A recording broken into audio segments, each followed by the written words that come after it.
Okay.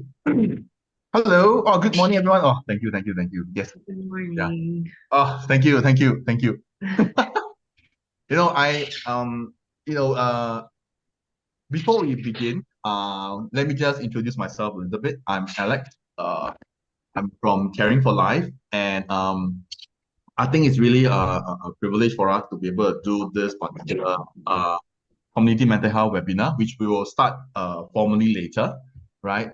I mean, we have discussed quite a bit. Do we want to do it in a physical venue or do we want to do it online? But I think in the end, we settled to do it online first, right? Because we want to reach out to as many people as we can, right?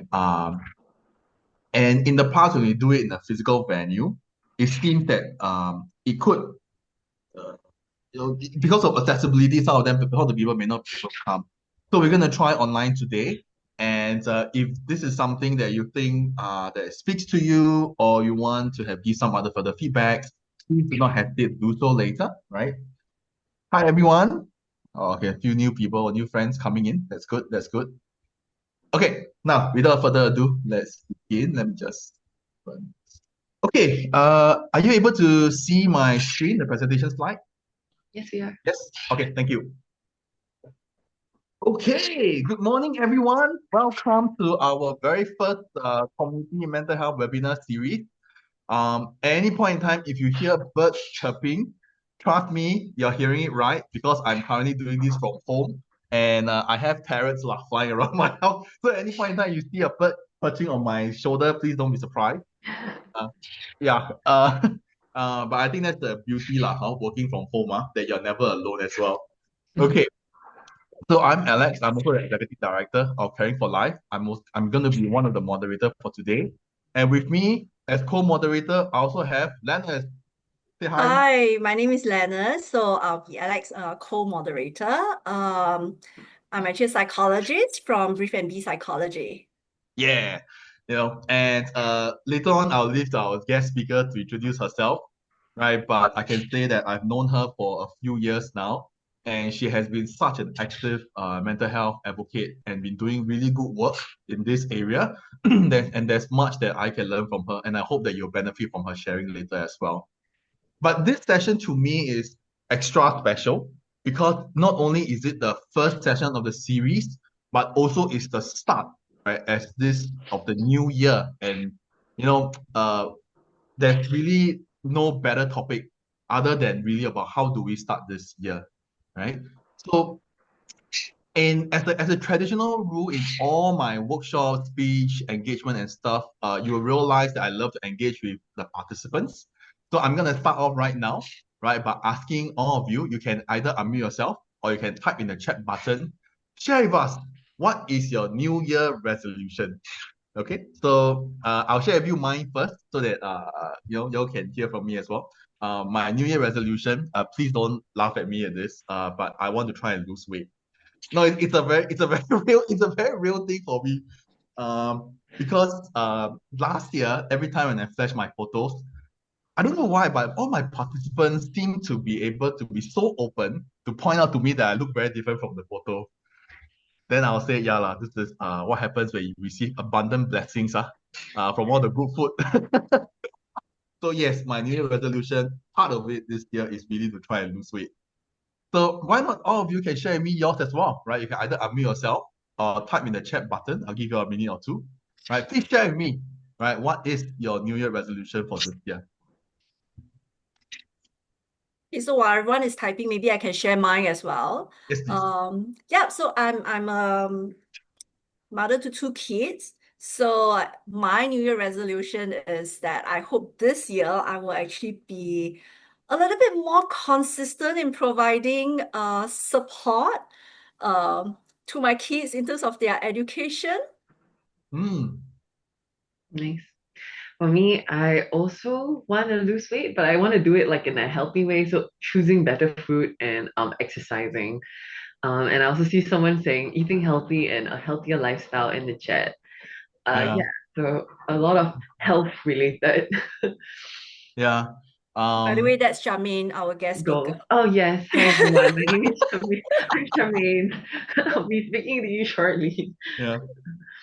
And I mean, there's also a lot of different, even for the fresh start, you can see there are also some new stressors coming up already. For example, there are many parents, right, where their child, this is the first day of either P1, right, or maybe they're going back to school, right? And maybe for many of the parents out there, this could mean a start for their child education for the year again, right? And and even for working people, I was just sharing with each of us that yesterday was 2nd January, which is supposed to be the first day of work, but it was on a Friday, and I find it so hard to get back to work again. You know, the engine has stopped quite a bit. Yeah, and it's like, oh my God. Okay. New Year resolution from Anne Marie to be on a common ground to reach great growth. Oh, like caring for that. Oh, thank you, thank you, thank you. Oh, And Charmaine's wellness program. Thank you for your time and sharing today. Yeah, thank you. Okay, now maybe just a few quick more admin notes, and then we will start the presentation proper. You can see on the slide there's two QR code, right? The top is you can subscribe to our YouTube channel. You will see many of our own music tracks and all the recorded videos in the past in the YouTube channel. This particular series will also be recorded as well, right? So that and you can be notified, right, from any new video once you subscribe to our YouTube channel. It's free, by the way. Okay. The QR code below is where you can also follow our Eventbrite page, right, to be the first to be notified when new events are launched. And trust me, for this year, Caring for Life has planned lots and lots of events. This is only the first one. Okay. And majority, yeah, if not all of our talks and engagements are actually all fully sponsored as well, or free of charge.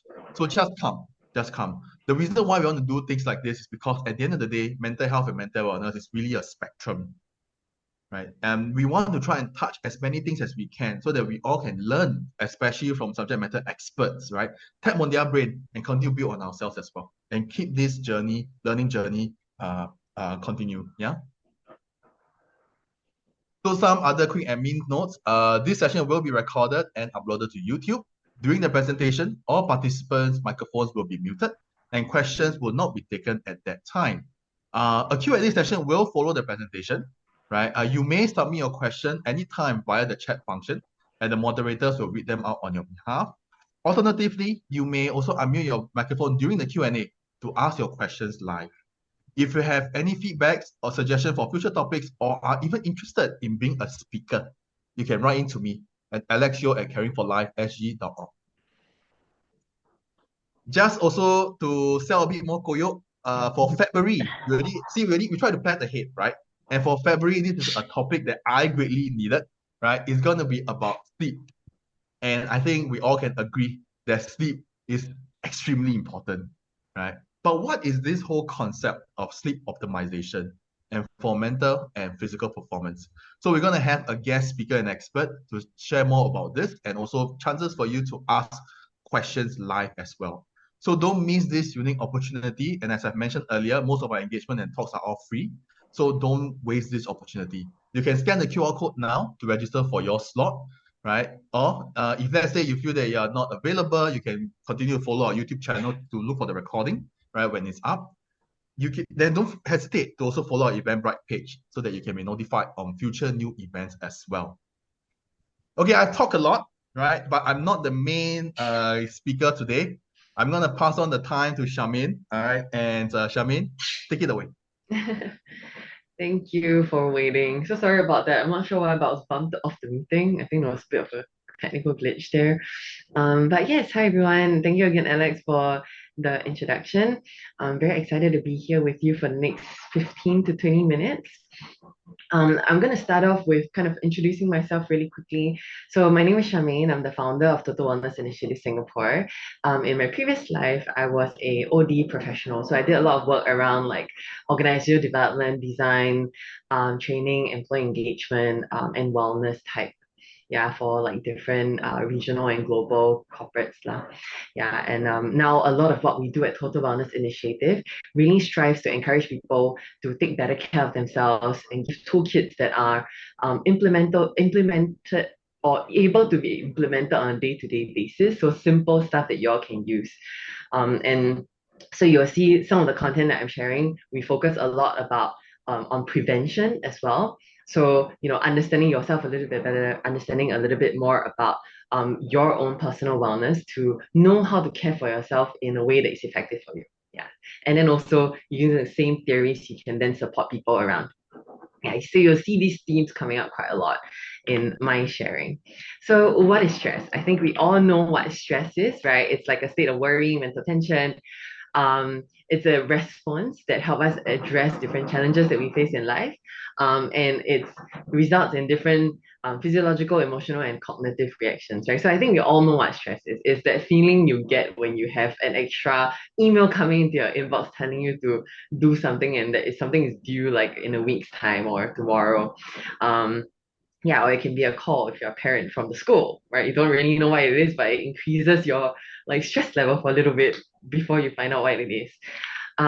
So here are just some signs and symptoms of stress, right? There are physical symptoms. So if you have prolonged stress, you could then start feeling like that you have more aches and pains, tension in the jaw because you're maybe like grinding your teeth at night or yeah, putting a lot of pressure on your jaw in the middle of the night when you're sleeping, or even when you're at work, you're just clenching your teeth so much. Cognitive symptoms, maybe you're feeling like it's difficult for you to wind down or go to sleep. Emotional symptoms, so things like anxiety, feeling overwhelmed, or if, like myself, sometimes I get more irritated. Um, yeah, on for different reasons. Like maybe something I know normally don't irritate me. Suddenly I'm like, hey, that's kind of very annoying, and I don't like that. Why? Like that could be signs of stress as well, right? Where your body is telling you like, hey, you're feeling a bit overwhelmed by different things. And last but not least, there is like overeating or undereating in terms of behavioral symptoms. That's what we see, right? So either you're too stressed, you skip lunch, or you're too stressed, you eat a lot for lunch. Um, yeah, so here are just some of the signs and symptoms. So I'm gonna ask a question, and then y'all can put it into the chat. Although I say that, but I can't really see where the chat is currently. But yeah, put it in the chat. Do you think stress is good or bad? While I try to pull up the chat box. I can see for you as well, not to worry. Okay, can. Thanks, Alex. I found it too, so it's okay. But yes, is stress good or bad, everyone? What do y'all think?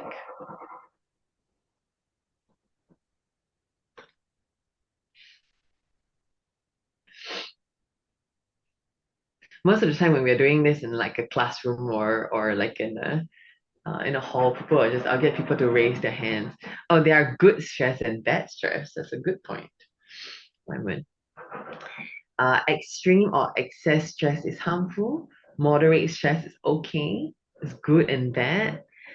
Yes, there's stress or eustress and distress. Yes. Wow, a lot of people know a lot about stress. Okay, that's great. So I'll continue. So for those of you who said that stress can be good or can be bad, that's really correct. Right. So how you think of stress really matters, right? And there are 4 points on the screen. I'll go through one of them, each of them slowly. But how you think of stress really matters, right? So there's a study that was conducted in the US where they did a survey on 30,000 adults. All of the participants of this survey were asked two questions. The first question is, how much stress are you facing? And then the second question is, do you think stress is good or bad?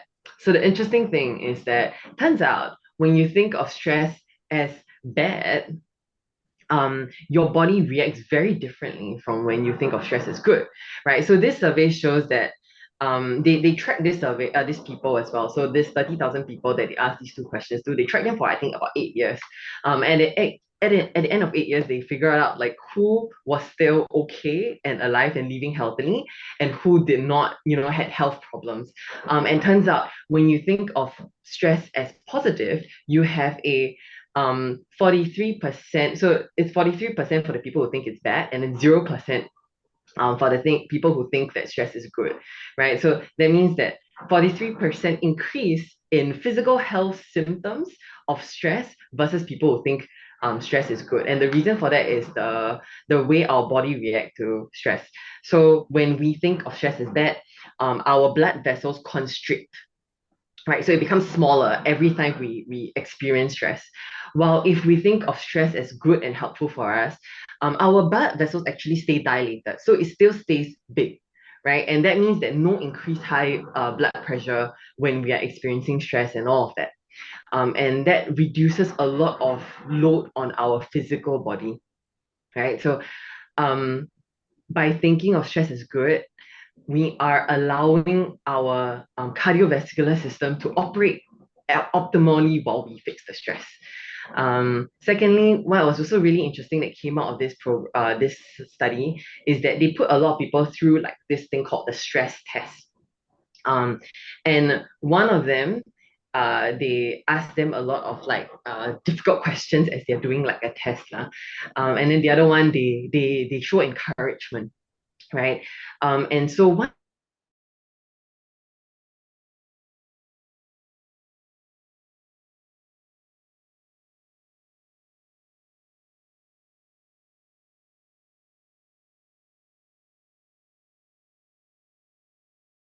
spend time with loved ones. And it's the thing that gives you the happy feelings in your body, right? Turns out when you face stress, your body also releases oxytocin. And the reason for that is because your body is trying to tell you, hey, you're stressed. That's okay. Go seek support and seek help from loved ones around you, right? And then when you go and seek support and seek help, your body releases more oxytocin. And the interesting thing about oxytocin is that it also repairs your cardiovascular system, right? So that means that if your cardiovascular system is a little bit affected when you are stressed, by seeking support and seeking help from people around you, your body is then repairing itself too, right? So that brings us to the third point. Actually, in our system, in our body, in our physical body, we have a built-in mechanism for stress resilience or dealing with stress, right? And yeah, and so that's so important. So many times in our current society, we are always said that like we need to be independent, we need to be strong, we need to face stress alone, and we need to deal with problems ourselves. But that's not really how we were created. We were created by having community around us and seeking support when we need to. And last but not least, there's another study was conducted for this time. It's only for 1,000 people, but it will ask two questions as well. So the first question is, how stressed are you, or how much stress are you facing? Second question was, are you supporting or helping someone around you, right? So when they say helping someone, it's really like can be family, friends, can be volunteering, all of that kind of stuff. And turns out that for people who are more caring, or actually someone who care for other people, it doesn't matter how much stress they face in their life. They see that stress affects them like 0%, right? Don't affect them at all, right? I mean, of course, there's stress and there is like difficult times that they have to go through and get through in life, but they have resilience built in, right? While people who don't care, they see a 30% increase in mortality, right? So that's the not so good part, lah, right? So what this shows is that when you care for someone, you are also building resilience yourself for difficult situations that come up, right? So in summary, how you think about stress really transform how your body deals with stress, right? So the more that when you think that stress is actually helpful, and it can help you become stronger and build resilience as you deal with that situation, our body then stays relaxed, and we can deal with the problem better. Secondly, please seek support and seek help whenever you need to. Don't handle stress alone. Life is kind of stressful sometimes, so there are people around that cares. Thirdly, trust yourself to handle life stress, and then that will help you think of stress in a more positive way too. And last but not least, if we can care for people around us, we're building a stronger society together, and we're also building ourselves up. So I want to share one last thing, and that is how to cope with stress. After this, we're going to have like a little like chit chat session between Alex, Lanurse, and us, and so we will share more things around stress and how we can deal with it better. But I wanted to just give a tool, and because I have a QR code here, it'll be easier. But I was thinking about, like how can people cope with stress? At Twist, we use a 10 dimensions of wellness framework. We created this framework because we really wanted people to understand that wellness is very different for people, right? So maybe I'll start with the definition of wellness first. So wellness, why is it important is that number one is the holistic integration of your mind, body, and soul. So when we say soul, it's like really the spirit, the energy that you bring to the table on a day-to-day basis, how you show up. Secondly is wellness and health in general just requires constant and consistent maintenance. So a lot of our New Year's resolution is around like taking care of our body and eating healthy and having a healthier lifestyle, right? So all of those things need constant and consistent maintenance. You can't just exercise at the start of the year, at the end of the year, and I'll be like, perfect. You kind of need to do it on a regular basis. Thirdly, it really consists of everything that occurs in our life. So, how well we are affects our action, our thought, our responses, and they're all like in a triangle, and it kind of goes around. So the more we care for one, the better effect it will have on the others as well. And last but not least, wellness is also very helpful for a fulfilling and happy life, right? So, this we already talked about a little bit, but wellness is very unique. All of us have different New Year's resolutions. And yeah, the same thing for wellness. We really hope that people will be able to find wellness in the way that best fit them. So this is our 10 dimensions. I will not go through them because it'll take me a bit of time. But it will be great if you all want to kind of go and like learn about it yourselves. And to start, right, there is this little QR code. It's a little quiz I have created. We have created at Twist a quiz for you to kind of rank, or no, you answer the questions. It's 50 questions. It's like a personality type thing. At the end of it, you will get a score on each of the dimension of wellness. So if you don't know where to start and you don't know where you're not well, or where you can improve your wellness on, you can do the quiz and then you will see your scores on the 10 dimensions.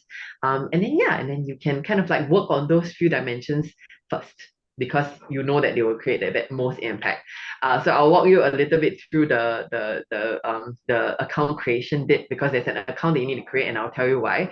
But once you scan in, there is a little login screen. If you don't have an account, just click no account, sign up, and it's very simple. I just need your email, and we don't use this for anything. We will not do marketing or whatever.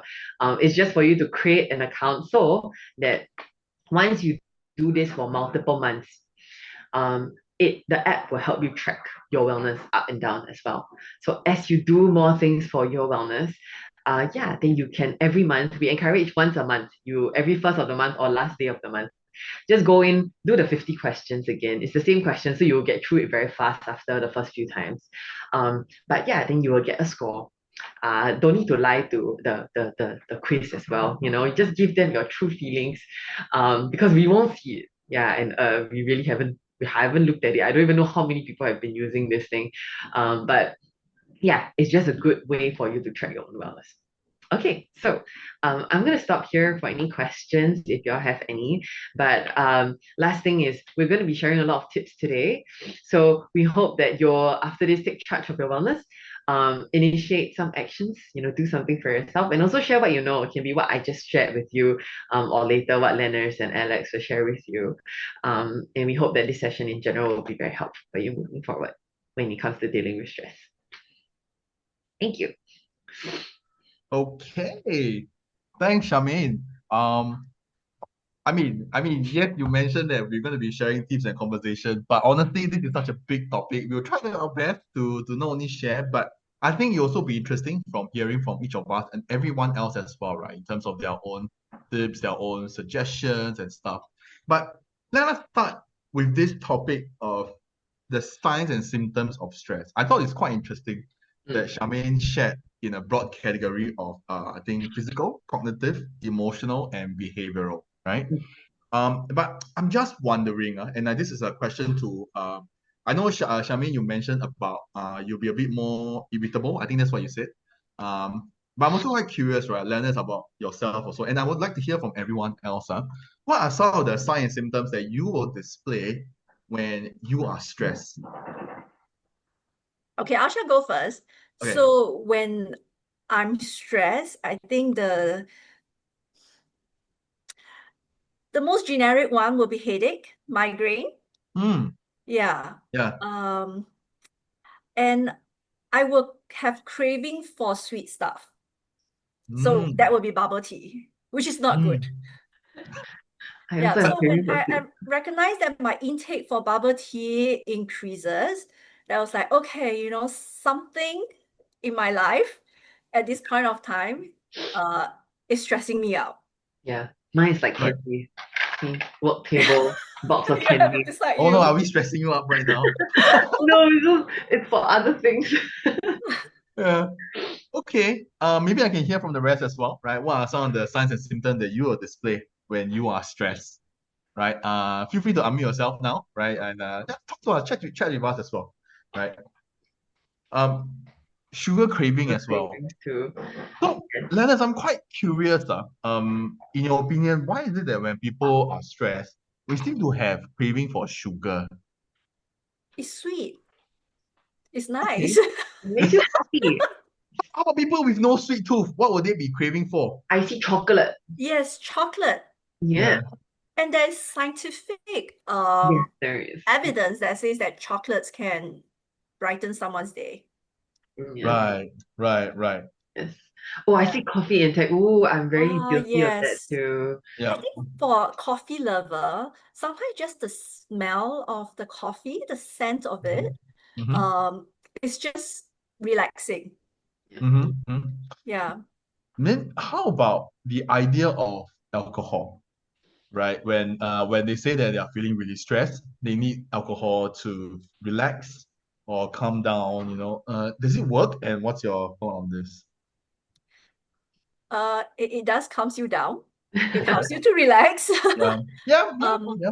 yeah, but I think it's the aftermath of it. Mm, Yeah, it's the aftermath of it. There's a high chance that it will actually make you feel worse. mm, And also depends on how much you're drinking.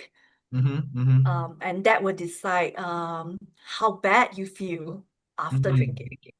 mm, Yeah. So it has the short-term benefit, but it's not the ideal um option. yeah. And then Depends on why, I guess. yeah, after that you become more stressed.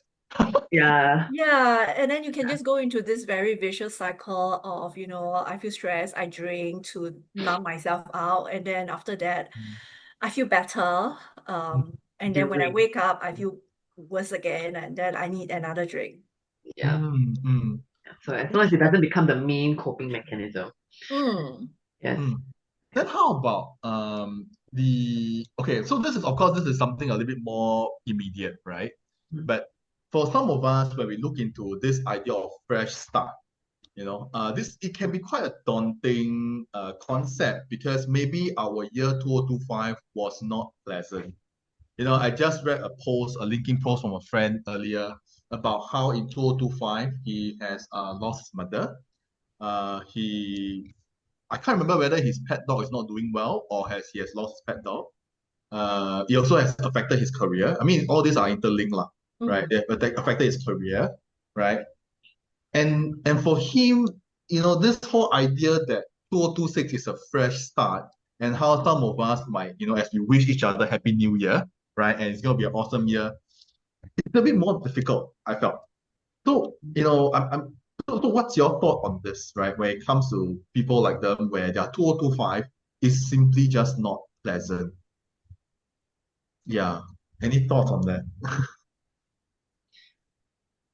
I can. Do you want to start first? Yeah, Then? please. You can go ahead. Yeah. Oh, Please go ahead. Anyone just come. Yeah, yeah, yeah, Oh, I yeah. thought Sharmain wanted to say oh, something. Yeah, yeah, yeah.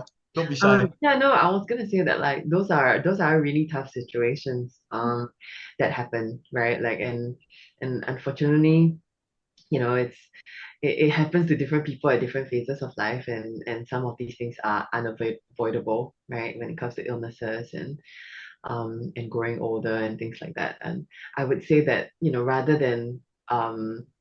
than immediately thinking about like, oh, how can I make 2026 like great and Mm, perfect and beautiful? Like I think it's okay for him to or her to, be take his time or her time to recover from it and feel better from that first.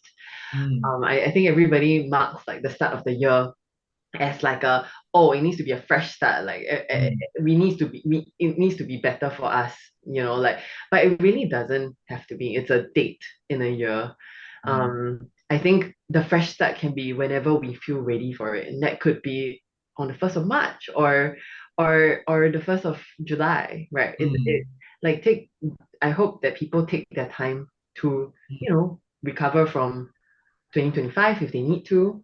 mm, Um, and then yeah, as they progress through the year and they feel like, oh, now is the right time for me to start 2026, then they start, right? Like, yeah, a year is just a date. Mm, Yeah, I mean, I totally agree with Charmaine, and I think something she shared is about, how you perceive stress. I mm, part that as a mindset. Mm. Yeah, I mean, everyone, if we log on to social media, at the end of 2025, everyone is kind of Yeah, like wrapping up their year, yeah. writing out a full summary. It's almost like a progress report, like, my I achievement for know. 2025. Yeah. Um, and I mean, it's um it's a good reflection for those who write it, Yeah. but then it doesn't mean that, if I don't have anything um glamorous, outstanding, then my 2025 is wasted. Yes. Yeah, I mean, it's like, everybody have different pathway, um different things that happens in their life.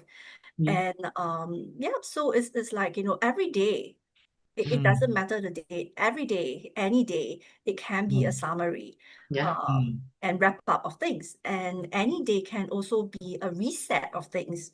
Yeah. So it's just what kind of mindset do we hold? And if the mainstream, everyone is doing it, and just because I'm not doing it, I see myself as one step behind. I see myself as losing out, then that would be a mindset that mm, sets me back rather than the reality of things that will actually set us back. Yeah. mm. Before we continue, I just want to shout out again to all the participants here today. Feel free to unmute yourself, to join us in this conversation, or type in the chat button as well for your own inputs as well. We love to hear from you too, right? Um, but okay, so the reason why I bring that up, right, is because going back to the earlier idea of the sign and symptom of stress or what Mm. we display, right?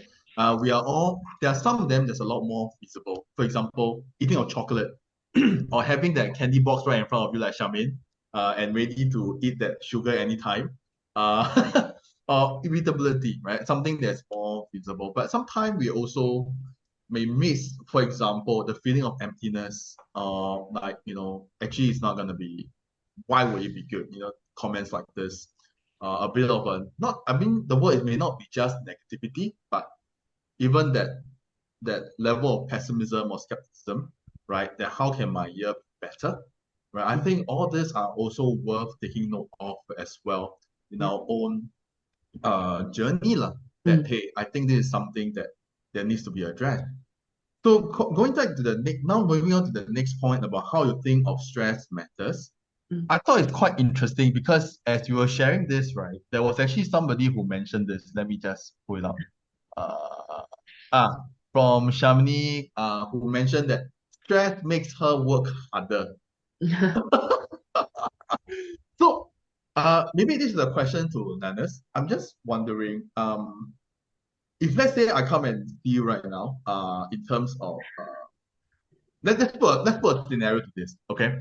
And I think in the earlier introduction we talked about parents, right? How there's this comment that goes around, like for example PSLE, right? It's not just the child that's doing the PSLE, but the parents as well, right? But that's the end of the year. So now we are looking at the start of a new year, where yesterday is day one for many of the children out there, including primary one, right? And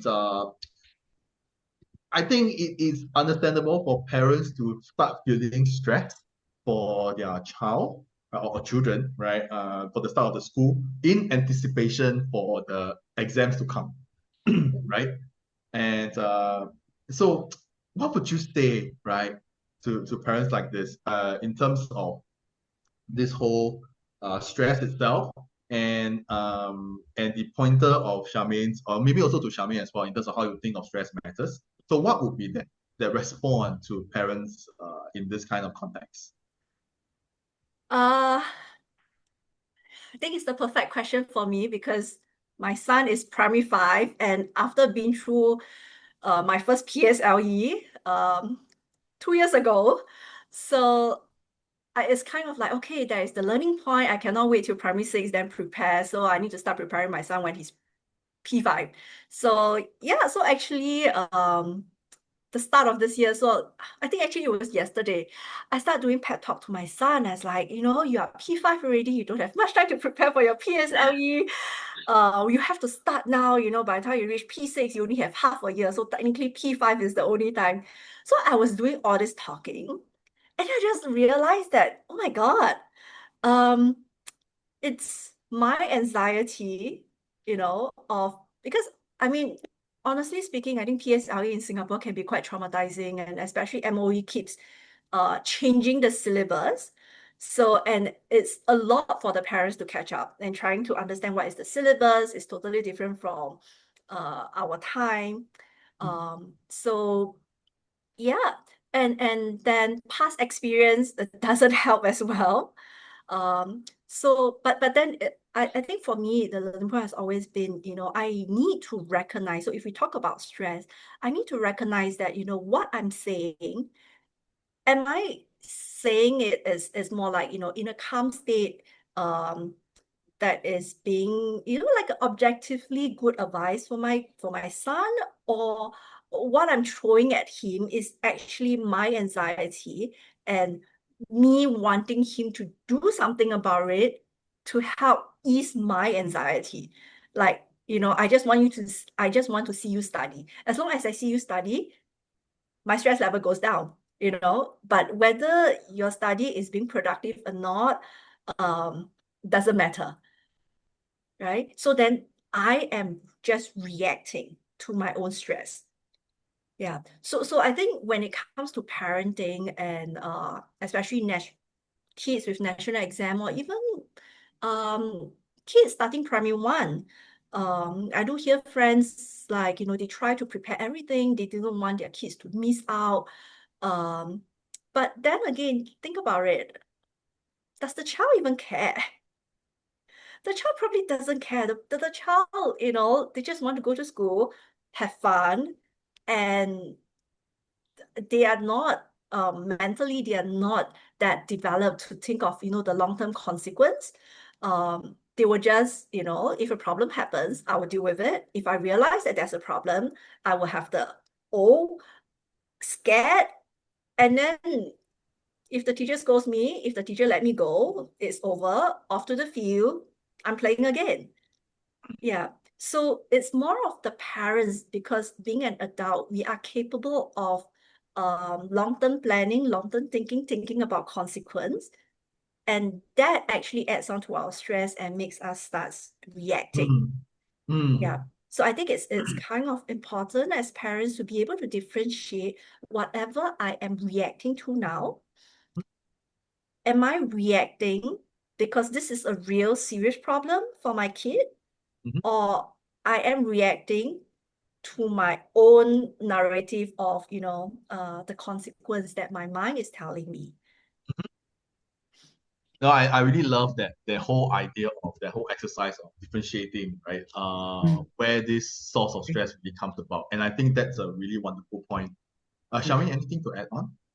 Yeah, no, I was gonna echo the self-awareness piece. I think like understanding where, I mean, it doesn't really have to be about the kids also. I think in general, having self-awareness on like, or analyzing like, oh, why did I react this way to this situation, or say this thing, Mm. for this event. Like if you kind of like are able to sit down, and you don't have to do it immediately also, take your time, like at the end of the day, then you're like, oh, sit down and like, oh, why did I get angry back then, or why did I say that just now? Yeah, and think about like the why. It might help you figure out the reasoning and the fears that you have on the inside about that Mm. situation. Mm. Mm. I mean, that's one specific example, right? And I think Shamini here echoed that idea that she said that her niece and nephew were in primary one last year, and her mom, a former teacher, was getting stressed. Yeah. And I think that's the reality of it, right? And it's a shared reality for so many Singaporeans out there. If Yeah. I do a quick Google search right now of top 10 areas that Singaporeans are stressed about in 2025, you want to guess what are some of the other areas other than education? Try guessing. Like what are some of the other areas you think come up? Health. Yeah, so that's one of them, right? Mental health and physical health. Job. Uh, Mm-hmm. Job, yeah, work studies, okay, right? There's also the cost of living as well, personal finances, right? Uncertainty about the future, well, healthcare costs and quality, family relationship, and of course, earlier we talked about the education system competitiveness. Mm-hmm. This is what pops up when I do a quick Google search. And I think going back to the earlier point that I mentioned about how some of us were not doing well, 4 to 5, right? It's really you can't help but feel that it might be the same 4 to 6. And if we use the pointer that Lana shared earlier about, the self-awareness of where this stress comes about. And also another point that she mentioned about how it's really also living the day by day aspects too, right? Um, Hopefully things get better, right? Because I remember hearing this whole concept of toxic positivity as well, Mm-hmm. right? Where not only you are so positive that it's not realistic, but also friends and family members who try to be as positive towards you, right? But it really doesn't help the situation. So there's really also that balance as well that we need Yeah. to be aware of, lah, right? And also drawing one more point from Sharmain's presentation earlier before we move on to the next one is the again going back to the how you think of stress matters, right? If you think that it's bad, she mentioned some of the physical conditions that will happen, right? And how that seems to be also a vicious cycle that reinforce the idea that stress is bad. And when you think it's good, right, or you have a new perspective towards it that allows you to cope better, hopefully that builds resilience as well, right? Pop quiz to Leonard and Charmaine and to all the audiences here out there. Okay. Please answer this as honestly as you can. All right. Which gender, in your opinion, is more resilient, female or male? What? Lennox, you can go first. Okay, I'm a feminist. I shall say female. Okay. Okay. And Charmaine? I actually think it depends there. Okay. The reason I say that is because I think men and women, and this is clearly a generalization. Please do not Mhm. quote me on this. Okay. It's But recorded, like by the way. Okay, please continue. but like I think that like both genders are triggered a bit more by different things. And so it really depends on what the issue is at hand. And then like whether or not you're a more technical person or whether or not you're a more emotional person, then you will react to that problem differently, right? Like some of us will come to the problem and be like, oh, I want to fix it. And then the other person was like, how do I feel about that? Do I like that or not? Um, Mm. and so I think depending on your personality type, then the chances of you like reacting in an emotional way or like fixing way will be different. Yeah. Mhm. So I think it's more that stereotype in my head than like a gender thing. I've seen very technical females and very emotional males. So it's Mhm. like, yeah, it's kind of like all over the place for me. But yeah, that's my thoughts. Thanks for sharing. And I like the point about how you say the depend on situation, and there are actually different aspects that helps contribute to resilience, right? Yes. Because factors like coping and social support contributes to resilience. Yes. Biological factor, which is could be about how you might be predisposed towards higher stressor situations or you're not, right? Other factors like meaning and purpose, optimism, right? All these will help as well. But in general, it is that seem to suggest that females, I think Leonard actually is correct, seem to be more resilient because part of it is because some of us may have this understanding about what resilience is about. It is not about not feeling anything during the time of adversity, but rather the ability to bounce back. So for me as male, actually, I still have a lot to learn from females on these aspects as well. But with that being said, part of it is really what Shamil was talking about, which is the perception towards stress, right? Which can extend into pain and suffering as well. How do we see that? And all this does matter a lot when it comes to building resilience. So to the next and Can final I point. add something? Yes, Sharmain, yes, yeah. Yeah, and I think the key difference, if you are referring to that specific point, right, between male and female, is that I think females are a little bit more open to seeking support and asking for help, and they don't even like seek support in a like, can you help me fix something way, but like Mhm. women tends to like talk about their problems a little bit more, right? And males don't really do that. So for the guys on the call, feel free to share your troubles, and it really helps. Is the second point, right? Like sharing creates resilience, or like um seeking support creates resilience. I think it's really quite important, and I feel like women tends to like talk to someone else about things. Like they might not talk about the immediate stressor. Like I don't feel like I talk about like my biggest problem in my life all the time. But I do talk to people about things that maybe were in the past that I am less sensitive about or am more open to sharing now. And I think like over time, as we lay down some of this load even from the past, it kind of helps, right? That's why the science shows that women live a bit longer than men, and all of that kind of stuff. Yeah, it could be because of those things. But yeah, like Mm, yeah. Yeah, I mean, this part, I mean, there is actually something what we call like mental flexibility. And that's good. So it's same as along the line of how you view stress. Mm, So when a situation arises, what perspective? Okay, our mind, based on familiarity, will jump into, a conclusion that is most familiar and have that interpretation.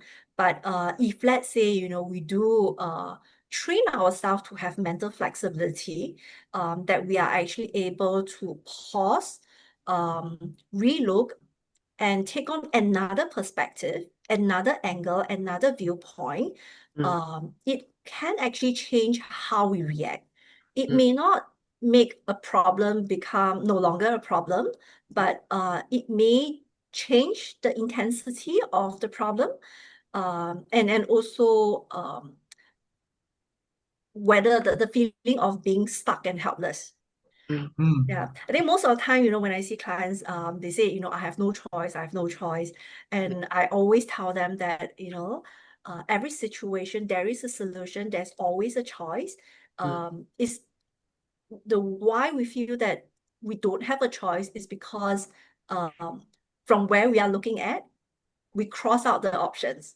We don't see that as an option for us. So once we cross everything out from our current perspective, that's how we end up with no choice. And that's how we end up with feeling stuck. yeah. mhm, Yeah. So so I always like, the term mental flexibility, even if you talk about solving a problem, try looking at your stress from a different perspective. It doesn't have to be on the opposite side of the spectrum, like, okay, this is a problem, I have to see it, into something positive. It doesn't have to be, mm, even if you can see it as something that is neutral, mm, uh, you are creating a shift within yourself in how your body responds to the stress and how you respond and react to the stress. mm. Great point, right? This whole concept of mental flexibility. And I know earlier, Shami, you flashed the total 10 dimensional awareness. You mentioned that due to lack of time, you won't be able to share them. Um, well, I give you some time now. Is it okay if you run through with us briefly what are the 10 dimensional wellness? Because I think this is the interesting point where most of us, when you ask them, right, what is mental health, what is wellness to you, they should Mm, be able to mention to you at least one to two, like mm, physical wellness. Right, very common. We have one who mentioned about high rocks earlier, right? Or mental wellness, where you talk about how I want to feel more joy. yeah. But is it really that all to it? And since you talked about them as 10-dimensional wellness, thought I give you a little bit of time, right, to run through with us, some of the other aspects as well, that maybe those that people most commonly overlook as well. Thanks. And I'll share my screen just because there's 10 different dimensions. So it's like it'll be easier if your eyes can track something. But yeah, here is our 10 dimensions of wellness. Just a little bit of background on how we created this. We ran about 15 to 18 focus groups at the start of Twist, just to understand what wellness means to different people. And at the end of it, we got a lot of different insights around what they think wellness is. And we started off with like we brought in like one research. At the end of the day, we combined. This is now a combination of three different research papers to encapsulate like what wellness means to different people. And the idea for 10 dimensions is not that all of the dimensions need to be important to you at every point in time. But really what we hope that you'll be able to do is pull out 2 to 3 different dimensions that best fit you and your needs now. And yeah, work on those things and focus on those things, right? And you don't have to feel like you have to get all 10 full marks. It's not, again, it's not a competition, it's not a scoring thing. It's really just for you to feel a little bit better in on a day-to-day basis. So going into the 10 dimensions, I think psychological wellness is quite straightforward. It's kind of how you, like it's just mental wellness in general. How you, how you sleep, how much you sleep, or how well you sleep really affects this. But it's all about emotional regulation as well. So there's more on the psychological mental wellness side. Occupational wellness is all about work-life balance, right? So this includes, of course, how meaningful and purposeful you feel your work is, right? But also your work relationships. And yeah, like how are you able to, whether or not you feel like you are able to do things outside of work in your own time. Right. So, and whether or not you're able to put down your work at the workplace, right? So during COVID, I'm sorry to bring this example up, but it's the first thing that popped into my head. But during COVID, we tend to work from the bed, because we are working from home all the time. And back then, I always, I remember that in all the talks that I'm at, I'm always like, please do your work away from your bed, because if not, then whenever you're in bed, you're thinking about work, right? So drawing that line, when it comes to occupational wellness is quite important.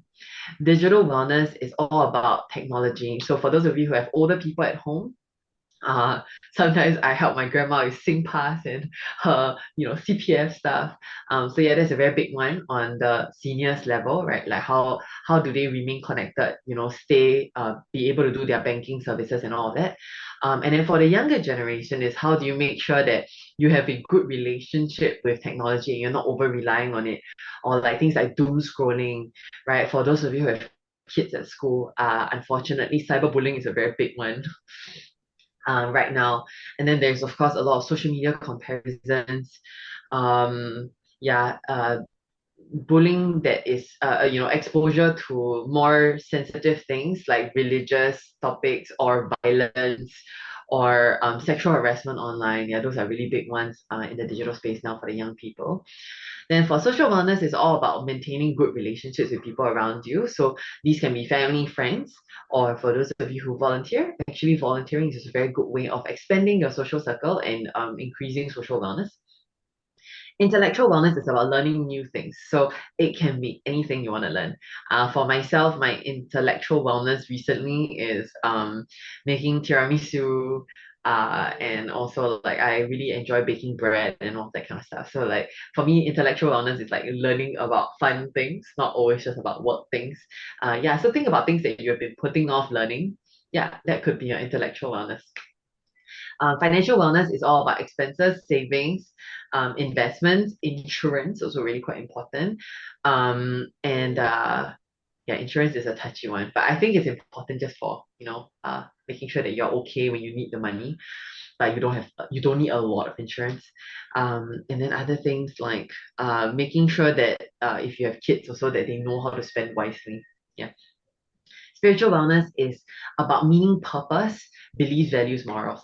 So for the younger people, they're always like, oh, purpose of life. Like, I want to find my purpose. I don't know what's the meaning of life. I don't know why I'm on this planet. So there are a lot of young people who think like that nowadays. So I saw in the comments, like 1 out of 3 have a lot of stress. It's not just about this, of course, like they have very practical stresses too. But some of the people who, or some of the students or the kids that I've spoken to, like they do have this like purpose of life thing.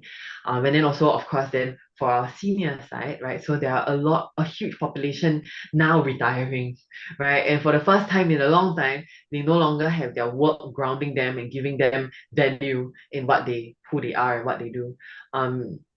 Yeah, so you do work with a bit older people as well. And I think one of the struggle on the other side is that they feel like, oh, like a piece of them is now taken away because they can no longer work and they can no longer add value to society that way.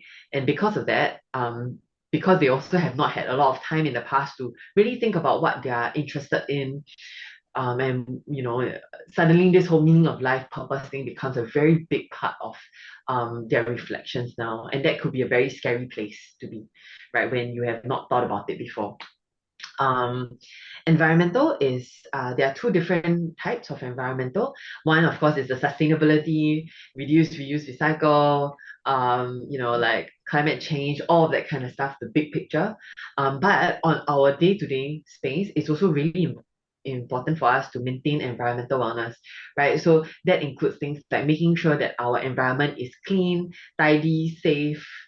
Our workplace is, especially if you are working in manufacturing or logistics, with big machinery and all that kind of stuff, just make sure that you are safe, wear all of your safety gears, please.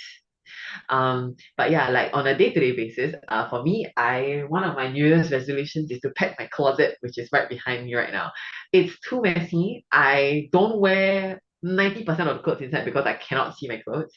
So in the morning when I wake up, I'm just like, okay, take, and then I just go. But like sometimes, when I have a bit more time, I flip inside and I'm like, oh my God, I have that very nice dress that I should wear, but I can't see it on a day-to-day basis. So yes, that's gonna be my New Year's resolution. I'm gonna slowly pack my closet up. And then there are also other parts of my room that I kind of want to clear up. Because when I have a neat place, I feel more effective. Yeah, so it's things like that. um Creative wellness, so creative, I think, is the most fun and easy to understand. Anything that you think is a hobby, so you can sports, arts, music, dance, um calligraphy, beading, sewing, all that kind of stuff can fit under creative wellness. And yeah, we do a lot of creative wellness workshop because there's a lot of science behind and research behind how tapping into your creative self takes you away from day-to-day stresses and kind of recharges you, when you enter the zen state, or the that space where you just think about the craft. Yeah, it's very good for stress relief. So yeah, find something. For me, I love singing, so I sing in the toilet all the time when I'm stressed. Yeah, my parents don't really like it, but it helps me feel better when I come out of the shower. Yes, so yes, find something that you enjoy. And last but not least, physical health. A lot of us already said it in the chat box. But eating healthy as well as exercising, both are equally important. Like sometimes I have a lot of triathlete friends that have cardiovascular problems because they're like, oh, I exercise a lot. I exercise 7 days a week. I can eat anything I want. And what do they eat? They eat laksa. I'm thinking of a Caucasian guy, laksa, but he loves laksa, he loves spice, right? Or they eat fried chicken. And like, yes, you can run off the unsaturated fats and you can run off the calories, but you cannot run off the saturated fats and the cholesterol that comes in your food that easily. So yes, so inputs as well is as important as outputs, and sometimes we just kind of forget that. So I just want to mention diet is really important as well. Yeah, and then there's the 10 dimensions. I'm open for any questions also if you all have any questions. So feel free to unmute yourself or post a question in the chat button. We continue to keep a lookout. At the same time, I've reposted the link again. So if you want to learn more about your own wellness, I've shared the link to their quiz. I think without doing that, I already know that my physical wellness is probably not the best. Yeah. I mean, my New Year resolution is to lose weight, right? So yeah. Yeah, so thanks for sharing, Sharmain. We'll take a quick pause. Anyone has any question, or can unmute yourself or type in the chat button. Otherwise, I'll just end off with one last question for for Lanurse and Sharmain, and then that's it for today. Okay. So I guess to end off this question, right? End of this whole session, for both Lanurse and Sharmain, perhaps you can share with us. Okay, imagine this scenario, where you find yourself caught in a situation where you feel a high level of stress, right? That could manifest in different ways, right? Some of us could be, breathing, panting really hard, fast heartbeat, shivering. So we're talking about a very high stress scenario here. So it's not as straightforward as eating candy, for example, right? So what should we do then as part of coping or regulating of that stress? Any thoughts? Sharmain, would you like to go first? Or Sure. Yeah, I can share two that I normally share in like our workshops lah. So if you're looking for, like in the moment, like reduction of stress or just like to calm down, right? So you can pause. There are two that's a bit more I would say easy to do and hopefully effective. So I give two normally because maybe one of them don't work for you, then you can try the other one. Um, so the first one is box breathing, right? So like there is the breathing exercises and breathing regulation techniques, right? So there's box breathing, which is 4 4 4 4, right? So the reason why it's box is because it's the same number. But what you do is you breathe in for 4 seconds, you hold for 4 seconds, you breathe out for 4 seconds. Then if you want to, you can hold for 4 seconds, or you can just breathe in for 4 seconds. So this is more for like if you're feeling really stressed in the moment and then you feel like your blood, your blood pressure increasing, or it's before like a presentation or something that is important to you, and you feel a bit more stressed. Yeah, you can do the box breathing exercise. Yeah, again, so it's a 4 4 4. So breathe in for 4 seconds, hold for 4 seconds, and then breathe out for 4 seconds. And then there's also the 4 7 8 breathing, which is more for sleeping. So this one is really effective when I want to fall asleep, and I normally don't really do breathing last time in the past, but I tried this one and it's really helpful. But you breathe in for 4 seconds, you hold for 7 seconds, and you breathe out for 8 seconds, right? So this one, according to the paper that I read back then, I think you just need to do it like 8 times, and it should help you fall asleep. For me, it's only about like 10 to 11 times. I'll go through the cycles, the whole cycle 10 to 11 times before I properly sleep lah. Yeah. But those are the two breathing types. And then the other one is that I wanted to share is the grounding technique. So grounding technique is when you find yourself in a situation where a lot of things are happening around you and you find it very difficult to focus on the issues at hand. You can pause, take a look around you, right? So it's called the 5 4 3 2 1 grounding technique. Lennox is like smiling, so I think she no, you say everything that I wanted to say. So yeah. sorry. Do you No, want it's to try okay, this it's one? You can good. do 5 4 3 2 1. No?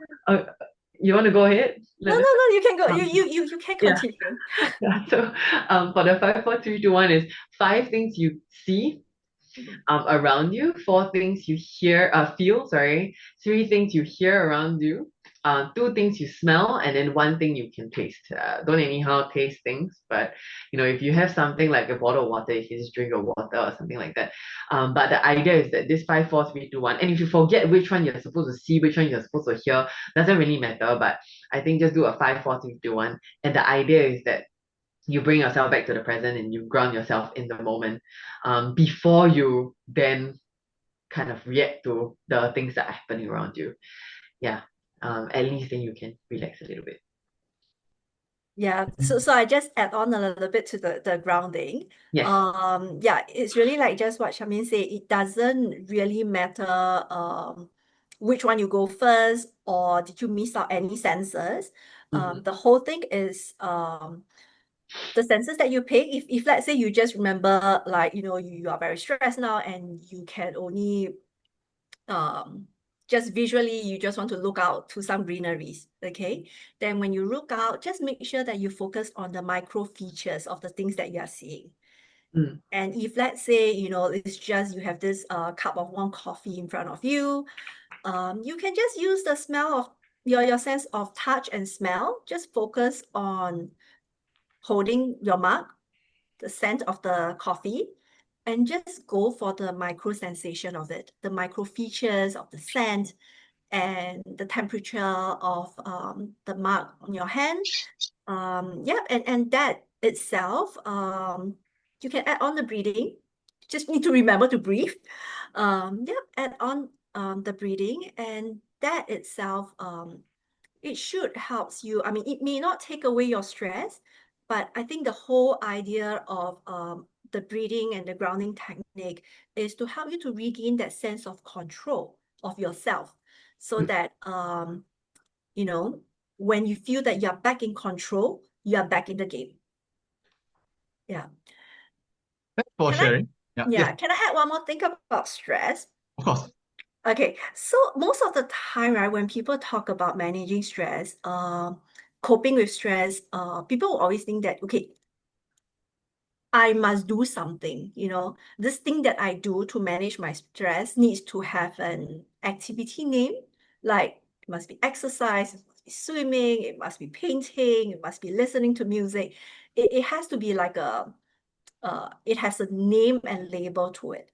But actually, it doesn't have to, because like what Sharmain said, there is 10 dimension for the wellness, and we all have different needs.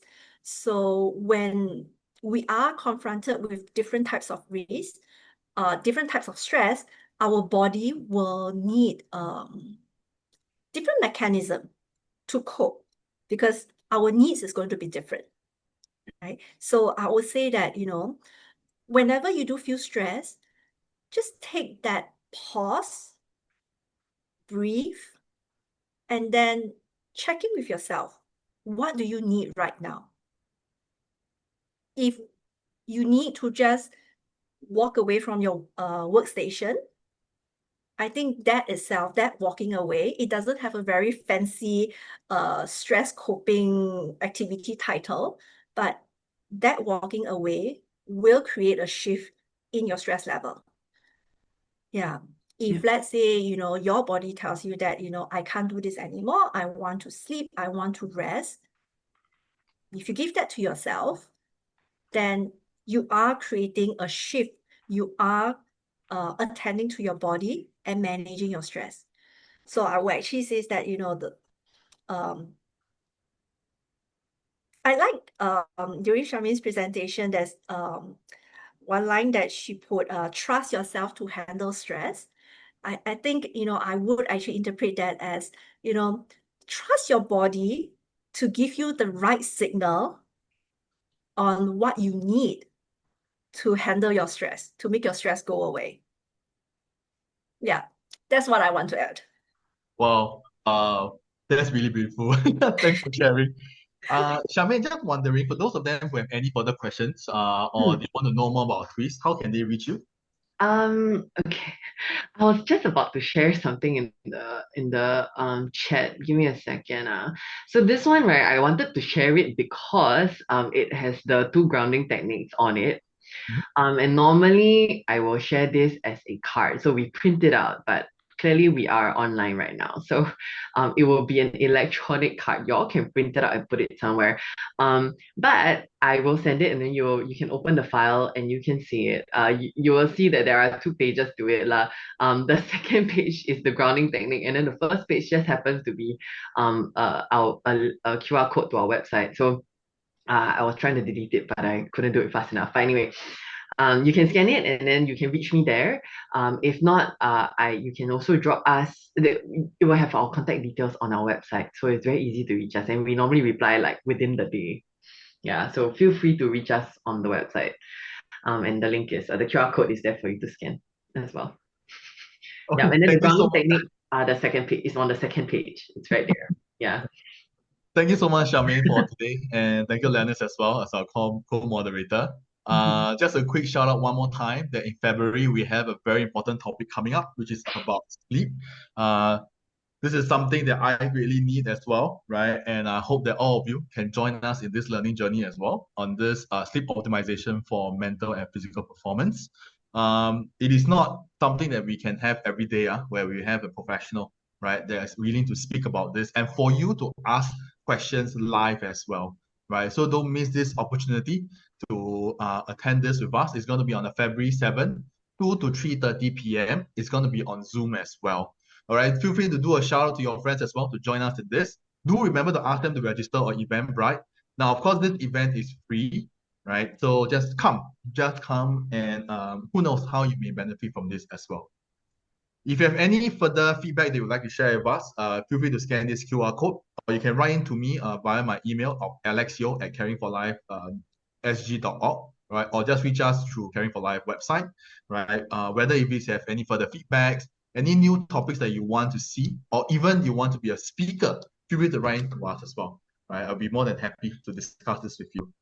Remember, when it comes to mental health and mental wellness, it's really a spectrum, and there is so much for us to learn, not only from the different subject matter experts, but from each of us as well. I'm sure all of us here not only have learned some tips, but also have your own personal tips that you can share with all of us too.